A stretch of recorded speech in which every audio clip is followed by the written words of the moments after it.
In October 1989, the body of a woman was found in a forest on the outskirts of the village of Beitz in East Germany. She'd been hit by a hammer, strangled and sexually assaulted. Scattered around her body was her underwear, stolen from a washing line. Police had no idea at the time, but this was the work of a perverted serial killer. He did know what he was doing. He did know that it was wrong, and he chose to do it anyway, regardless of whatever drives or desires he had. The murderer was a 23-year-old man named Wolfgang Schmidt. He'd been roaming the local woods in search of prey to satisfy his depraved sexual fantasies. He became known as the Beast of Beelitz. I was on call day and night, and when my phone would ring, I would sit up straight in my bed because I thought he had struck again.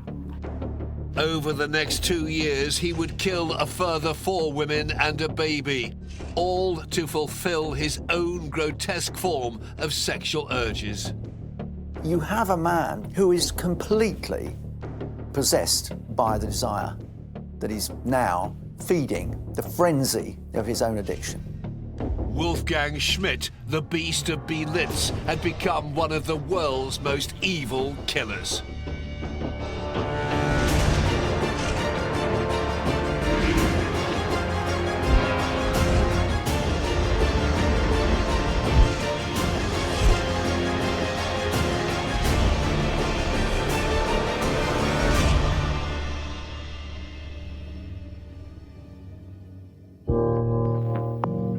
Wolfgang Schmidt had brutally killed 5 women and an infant during his near 2-year-long killing spree.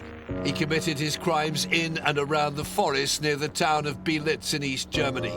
But when he was finally captured in 1991, it was after the fall of the Berlin Wall, and so he faced the courts of the new unified Germany. The trial began on the 20th of October 1992, just 2 weeks after Schmidt's 26th birthday.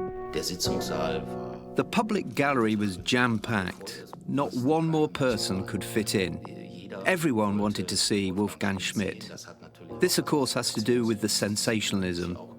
It's also clear the more difficult, the more terrible the crime, the more people are fascinated.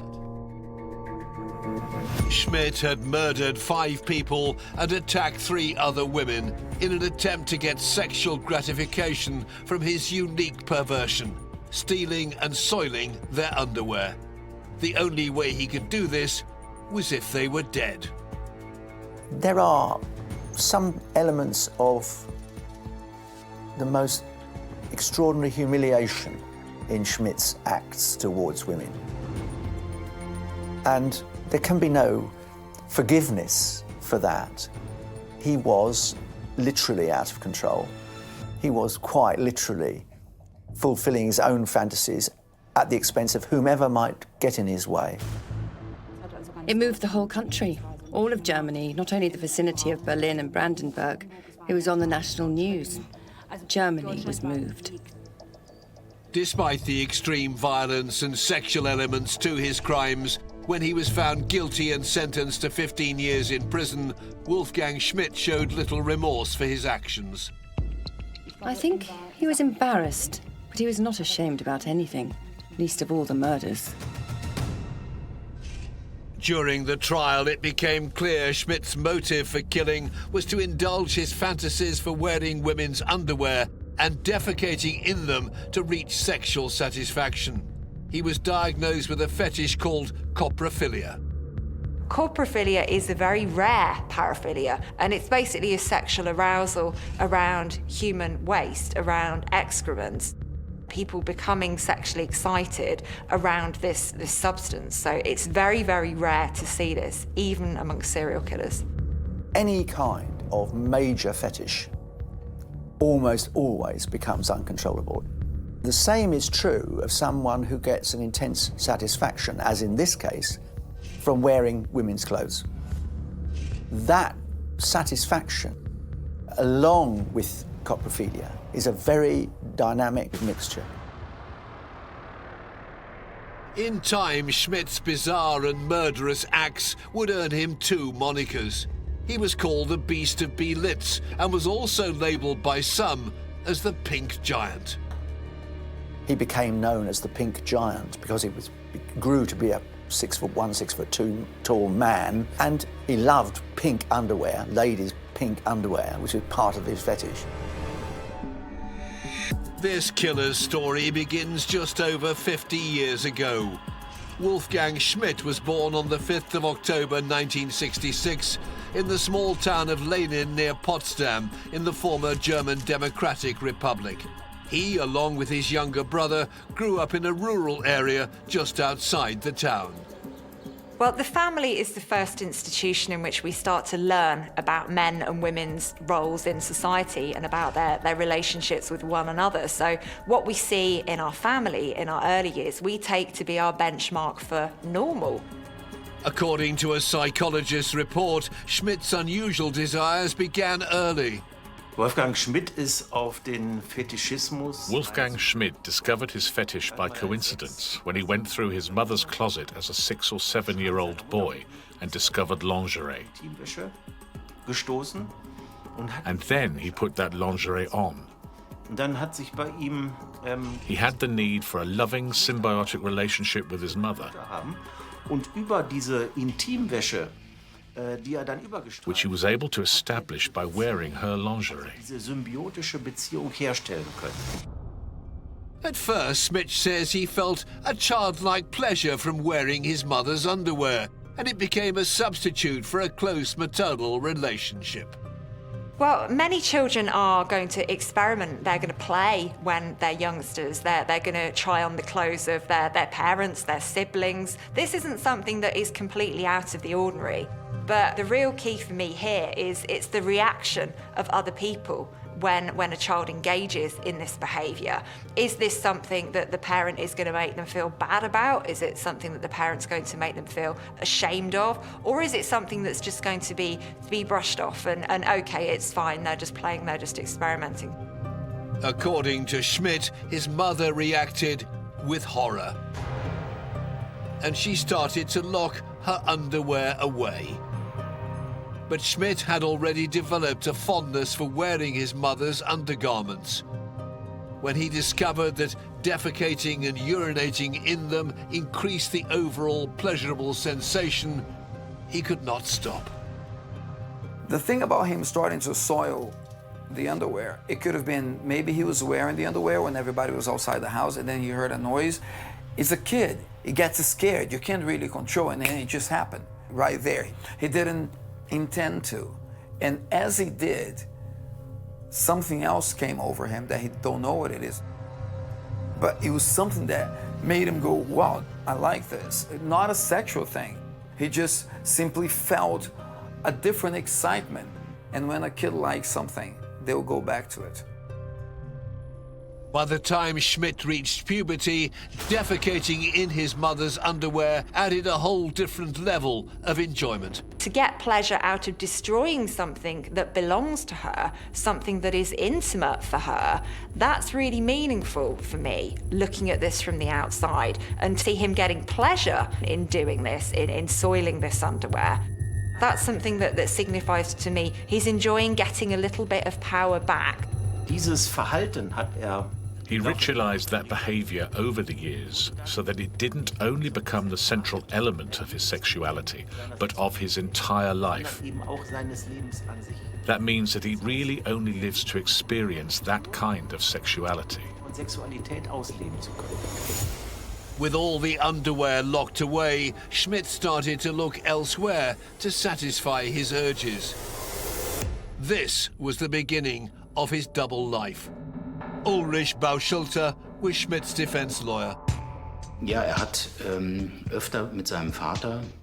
Often with his father, he cleared things from the house to be put in trash heaps, or as they were called then in the German Democratic Republic, Müllkuppen. Kuten und hat dann dabei festgestellt. Then he noticed that women's underwear was also thrown away, and so he began to collect these undergarments. War und hat dann begonnen, diese Frauenunterwäsche zu sammeln. Schmidt regularly went into the forest near the village of Beitz that was near to his home in search of underwear on makeshift landfills. He would then defecate with the underwear on, satisfy his sexual urges, and clean up after as if nothing had happened. As he grew to be an adult, however, this routine would not be enough for him. He needed an actual woman to fulfill his fantasy. Das heißt, die Frau muss mit intim. That means the woman has to be draped with lingerie. There has to be mutual defecation, and then there will be intercourse. And it became clear to him at some point that in order to live out this fantasy, he needed a woman to be entirely at his disposal. And the only way Schmidt was going to satisfy his needs was to murder. But living in such a remote and sparsely populated area, the opportunities for Schmidt to fulfill his unusual fantasies were limited. He lived in a very rural community, lots of forests, lots of lakes, woods. So there weren't countless washing lines with ladies' underwear hanging on them out to dry. It was quite a complicated search. But search he did, and he searched rubbish dumps, he searched as much as he could. He got pleasure from putting the underwear on, taking it off, urinating in it, defecating in it. It was all mixed into this bodily function, sexual arousal dynamic. I think that's an interesting thing. This one piece will make 52 layers. Watch on mobile devices or the big screen. All for free. No subscription required. In 1985, Schmidt's life changed. He signed up to 10 years of service with the riot and anti-insurgency police force. Around that time, he also met a young woman from a nearby village. He develops a double life. He has this young woman who he's devoted to and eventually becomes his fiancée. At this time, Schmidt appeared to be leading a regular life. And he has this very ordered life in the police. Perhaps he thinks something about the uniform and the discipline will, well, how can I put it, help me control my urges. Perhaps there's something about that disciplined environment which will calm me down. It's a very male, macho environment. But when in April 1989 he got drunk and publicly celebrated Adolf Hitler's 100th birthday, he was dismissed from the force. It led to catastrophic consequences. Well, when we look at the offending behaviour of serial killers, often we identify particular stressors, particular things that would have made the difference between offending and not offending at that particular point in time. And I think for Schmidt, losing his job as a police officer was very, very significant for him, because this was quite central to his sense of identity. Schmidt, now 23, got a new job at a local steelworks, but without the discipline of the police force, his strange urges grew stronger. I'm not in any doubt that Schmidt was increasingly unravelling from the moment he lost his job with the police until the first killing, which was not all that much later. It was that ticking time bomb within him that led, inevitably, unfortunately, to the first killing. By the autumn that year, he is about to explode. Schmidt was on his way to work when he was sidetracked by his desire to indulge in his deviant fantasies. He ended up on the outskirts of the small village of Beitz, where he hid at the edge of the forest to watch a row of houses. He was hoping to find women's underwear. He goes to the house on the end of the little row and discovers there's a tool shed. And he presumably started by looking for the washing line, but he goes into the tool shed and he discovers a hammer. He then spies the owner of the property. And I think at that point, the detonation went off in his head. When Schmidt saw Edeltraud Nixdorf tending to her garden, he was overcome by an intense urge to violently assault the 51-year-old woman. And probably in the first instance, without very much premeditation, he simply hit her on the head with the hammer he'd found in the tool shed. The woman screamed and tried to defend herself with a rake. But Schmidt dragged her into the house, hit her again with the hammer, and strangled her. He then proceeded to have intercourse with her. However, not getting the satisfaction he craved, Schmidt wrapped her body in a blanket and started to carry her towards the forest. Wolfgang Schmidt had killed his first victim, but it had not gone to plan. In terms of his first killing, that reality didn't quite live up to the fantasy that he had in his head. So, of course, he was going to continue to try and create that fantasy and make it a reality. Schmidt had been spotted when he carried his victim into the forest, and the police were called to the scene. The witness gave a description of a very tall, strong, and athletic man. When detectives searched the crime scene in Beitz, they found underwear scattered around the victim's body. One of the investigating officers was Volker Kelm. These clothes were lying in the area very close by to the victim. From this, we concluded that it was a break-in and that the perpetrator had been disturbed by the victim, and so he killed her. Police also found a vital clue in the house, a large footprint.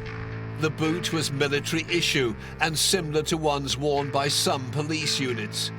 But in 1989, the German Democratic Republic was on the brink of collapse. Attempts to identify the owner of the boot from an official list of police recruits proved futile. For Schmidt, however, this was just the beginning. This is a man who is now literally searching for prey. He wants nothing more than victims, and he doesn't really mind which shape and form they come in. They could be older, they could be younger. What's important is they are submissive. On the 24th of May 1990, Schmidt rode his bicycle to meet friends in Fesch, about 8 miles from the town of Beelitz, when he saw a sign pointing to a landfill. Although there weren't copious washing lines for him to search, there were increasing numbers of illegal landfills in which were deposited underwear of all sorts of shapes and sizes, be it slips, bras, knickers, all kinds. And that became Schmidt's happy hunting ground. While Schmidt searched the landfill for women's underwear, he was disturbed by a noise. He spotted a 55-year-old woman, Christa Naujoks, who lived in a caravan next to the landfill. He did not care about the age of his victims at all. In the fantasies of a perpetrator like that, the victims appear faceless and ageless a lot of the time. So it's not about who I do it with, but rather about what I do. And with him, the central element of experience was his fetish. As Schmidt approached his victim, she screamed. He put his arm around her neck and started to tighten his grip. But Christa managed to get away. Schmidt then picked up an electric cable and caught up with her. He strangled Christa to death, dragged her into the forest, and sexually abused her. The first two murders were really spontaneous. Wolfgang Schmidt didn't intend to kill anyone. That's not why he was out there. But he learned by committing the first two murders, firstly, that he was capable of doing it, and secondly, that when he had sex with corpses, it was especially arousing to him. By the time police arrived at the crime scene, Schmidt had already left. Having now found a way to get his deadly needs met, it wasn't long until Schmidt tried to overcome another woman. By now, you have the classic behavioural trait of escalation. First murder, the autumn, October of 1989. Second murder in May 1990. Not much longer, again in the summer of 1990. In July, Schmidt was at a landfill just outside the city of Brandenburg. He had already found underwear and pornography when he realized he was not alone. He spotted his next victim, a 58-year-old woman. This time, Schmidt was carrying a knife. He approached and stabbed her, but did not kill her. He then dragged the woman to a more secluded place. He renders her unconscious and he's about to rape her, but he gets interrupted. So he's nearly got to the point where he's fulfilled his fantasy, where he's made his fantasy reality, but he's been stopped in doing so. Schmidt fled the scene. The woman was found in time to call an ambulance. She survived, but was unable to give a description of her attacker to the local police. With no formal identification made, the police could take the case no further. At this point, they did not make a connection with the previous killings. Schmidt lay low for 8 months, but he could not control his urges, and it would not be long before he struck again.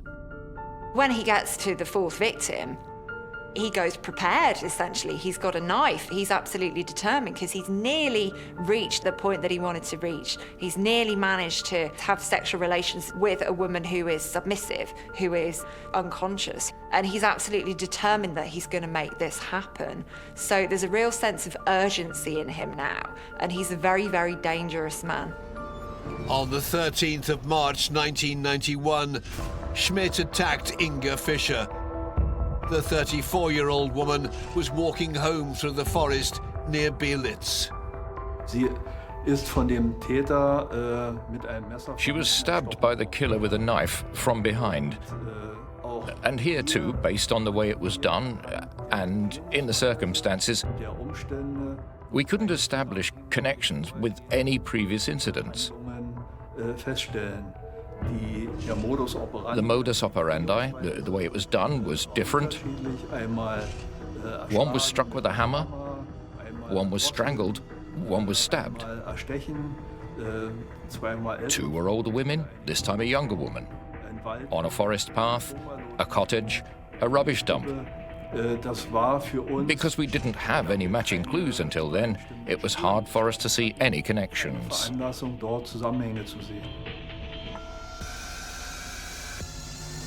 After 4 attacks, 3 resulting in murders, it was still impossible for police to make a conclusive connection between the crimes.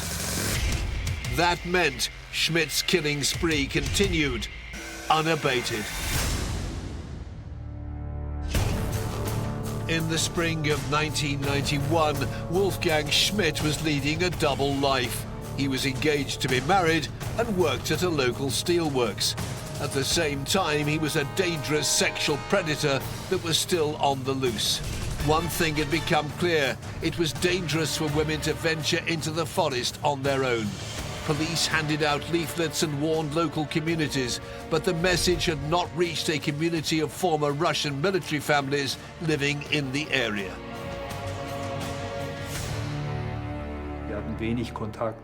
They had very little contact with the people in the area, and so probably didn't notice what was happening. One should add, tragically, that they were just about to go back home. Just 9 days after killing his last victim, Schmidt was prowling the forests behind a hospital.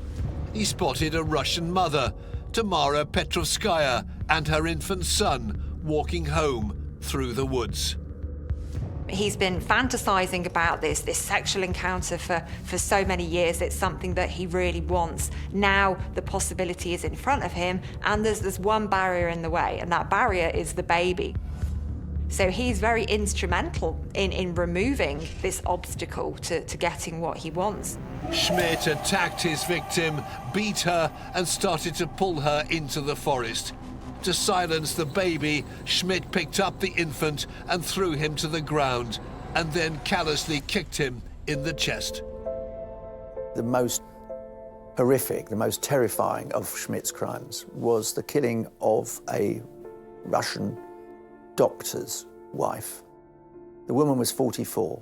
Imagine how much she must have prized the child particularly at that age, unfortunately for her and for her child, Schmidt comes across them and is absolutely determined to attack the woman. Also bei dem Tatort, wo das Baby und die Frau At the crime scene where the baby and the woman died, there was women's lingerie lying right there at the scene. And it was clear that it had something to do with the crime. That's when it occurred to us. What about the others? Could this case be linked with the others? Police found women's underwear at the crime scene. They had now established it was crucial evidence in all these murders, and that was a major breakthrough. The investigators believe the perpetrator must be someone with a dangerous fetish. They were coming under increasing pressure to capture the killer, who was now hitting the headlines as the Beast of Beelitz and the Pink Giant. Could this be the missing clue that would finally lead them to this extremely dangerous sexual predator? After we were able to establish the relationship between the underwear and the perpetrator, naturally we went to search this angle in particular. And at the surrounding area of the crime scenes, we found layers where he basically collected the underwear and where he satisfied himself with it. And there were bags of underwear that we found. Marianne Böhm, then a young prosecutor from West Berlin, was sent to Potsdam to head up the investigation. The case of Wolfgang Schmidt was especially distinguished by the variety of cases to deal with. It was because of this anxiety, because we couldn't catch the perpetrator. I was on call day and night. And when my phone would ring, I would sit up straight in my bed because I thought he had struck again. Schmidt would have known the police were closing in on him, but he was still free and still indulging in his now deadly fantasies. The main reason why it was tricky for the police to put all the clues together to go after Schmidt is there are two types of serial killers, or two main types of serial killers. One is the victim-based serial killer, and the other one is action-based serial killer, or the violence-based serial killer. The victim-based goes after a specific kind of victim. The other kind of serial killer is one that the victim makes zero difference to them. What they are after is something else. Either the violence, that is what excites them, is killing the person, or some kind of sexual pleasure. In the case of Schmidt, he didn't care about the victim. He wanted the sex.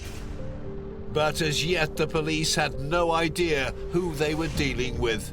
The core problem was that Wolfgang Schmidt was not known to the police as a sexual perpetrator. The investigators back then already had a pretty clear picture of what made this predator tick. That his way of acting was fetishistic and that he went into a situation with an intent of killing. It was also clear early on that they were dealing with a serial killer. And since there were no leads to Wolfgang Schmidt that came from the general public either, it was basically impossible to catch him. Unless he was caught in the act at some point.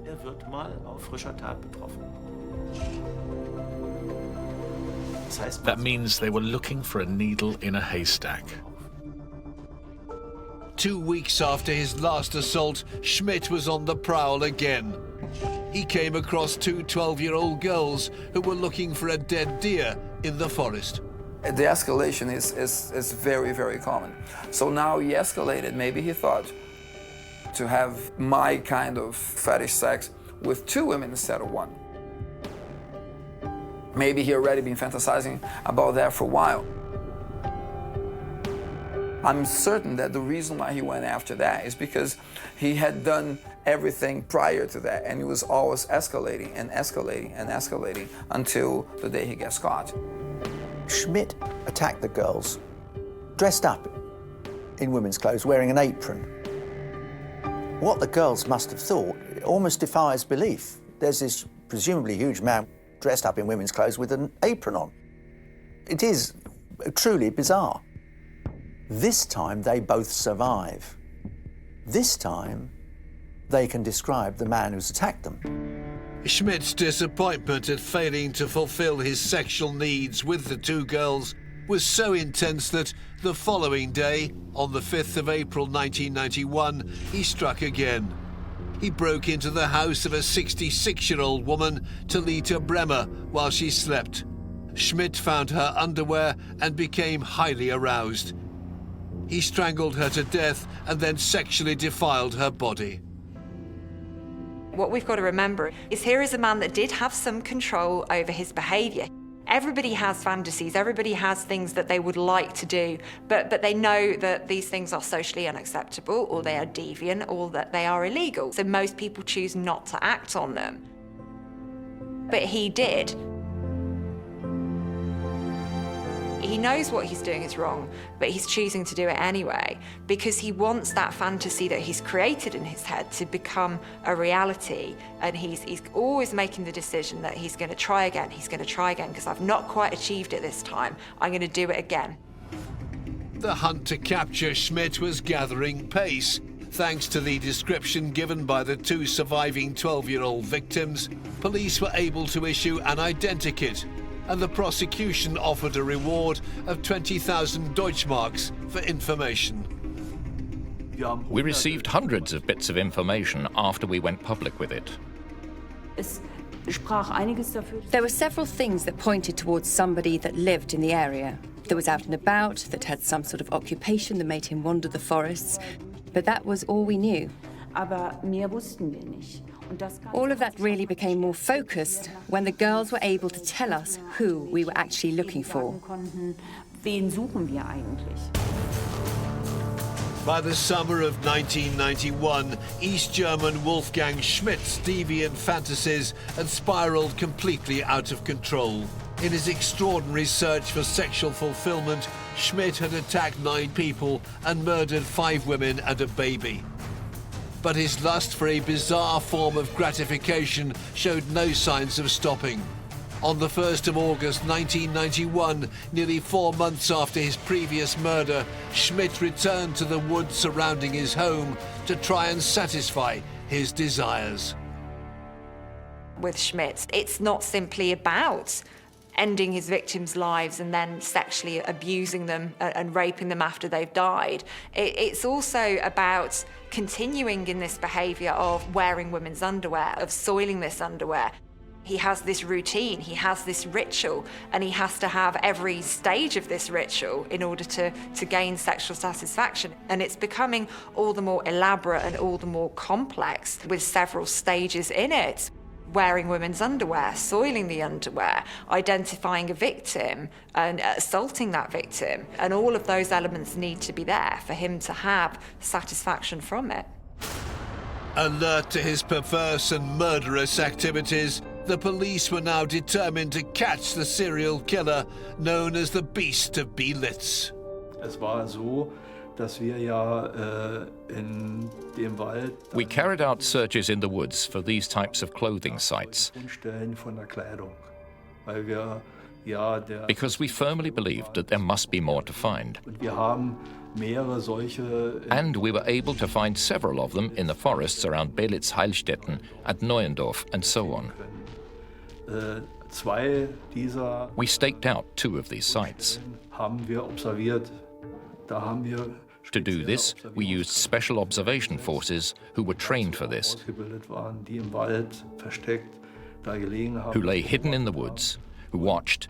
And then, if they saw him either putting the clothes on or engaging in any type of sexual act, they could catch him in the act and arrest him. While the police lay in wait, Schmidt, wearing a bra under his jacket, was spotted gratifying himself at another site by 2 passers-by. When the shocked witnesses reported his aberrant behaviour, Schmidt was promptly arrested and taken into police custody. There he was charged with the murders he'd committed. He was a very shy, reluctant young man back then, who, as is often the case with sexual killers or killers in general, he didn't have it written on his forehead that he was a murderer. He was often described as the nice kid next door. His defense lawyer was Ulrich Bauschulte.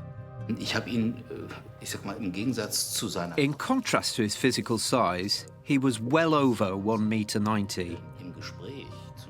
I found when I spoke to him, he seemed very small, very shy, which is astounding when you read and learn how violently the deaths occurred. When confronted with the details of the murders he'd committed, Schmidt seemed to show scant remorse for his actions. I think it was embarrassing for him, but he was not ashamed about anything, not even about the murders. He was probably embarrassed that he was seen in women's lingerie and with an apron on. The trial was set to begin on the 20th of October 1992, just 2 weeks after Schmidt's 26th birthday. The interest in the killer the German tabloids had dubbed as the Beast of Beelitz and the Pink Giant after his fascination with pink underwear was immense. So, there was an unbelievable press hype back then. We had far too little room in the court for all the press. Everyone was following it on the news. Gisela Friedrichsen was the court reporter for a renowned West German magazine. At the beginning, everyone knew that Wolfgang Schmidt had killed many women. And then, gradually, all the details came out into the open through reports in the tabloids. And it became very clear that he must be a very disturbed person. The East German press, however, were less understanding of Schmidt's problems. They would have, ideally, wanted to execute him. They would have cut off everything that could be cut off from his body, and so on. Schmidt's mental health was assessed by Professor Wilfried Rasch, who was the leading German forensic psychiatrist of his time.